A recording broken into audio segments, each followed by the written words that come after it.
Kisah ini terjadi di pinggiran Kota Pati, tepatnya di Dukuh Bangsri Desa Muktiharjo, Kecamatan Margorjo. Masyarakat mempercayai adanya sosok penunggu dan penjaga desa yang disebut masyarakat sebagai danyang. Digambarkan dengan seorang gadis cantik berbau semerbak wangi bunga, dan wajahnya indah berseri-seri, yang menjadi cikal bakal dari nama Dukuh Bangsri. Pada suatu ketika, ada seorang pria paruh baya berusia 35 tahun, sebut saja Pak Yarno. Beliau bekerja sebagai petani guna menghidupi keluarganya. Kala itu, Pak Yarno beristirahat sejenak di bawah rimbunnya pohon randu untuk melepas lelah setelah setengah hari bekerja. Di sela-sela istirahat, Pak Yarno melihat kilauan cahaya dari tanah. Ia pun segera menghampiri dan mengambilnya. Benda yang berkilau itu sebuah cincin emas.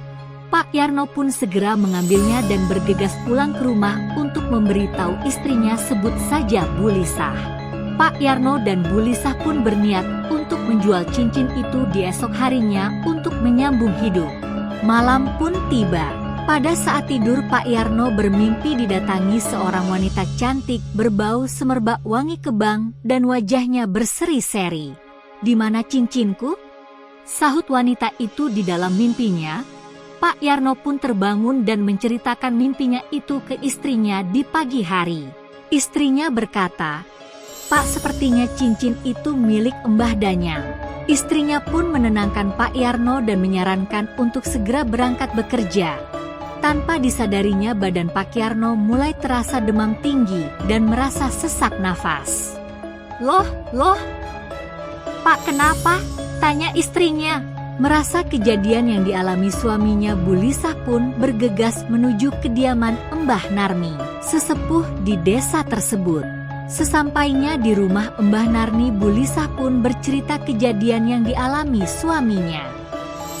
Seakan mengerti kejadian yang dialami suami Bu Lisah, Mbah Narmi pun menyarankan untuk meminta maaf kepada Mbah Among Rogo. Mbah Narmi pun meminta menyiapkan nasi, ingkung ayam dan dupa.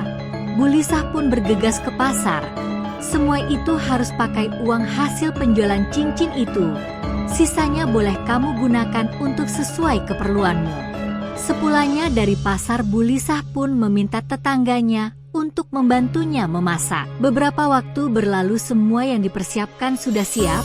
Bu Lisah pun mengajak tetangganya berbondong-bondong menuju makam Mbah Among Rogo untuk menyerahkan sesajen sebagai permintaan maaf telah mengambil apa yang bukan menjadi haknya. Waktu pun berlalu. Pak Yarno pun kembali sehat di keesokan harinya dan bisa kembali bekerja seperti hari-hari sebelumnya.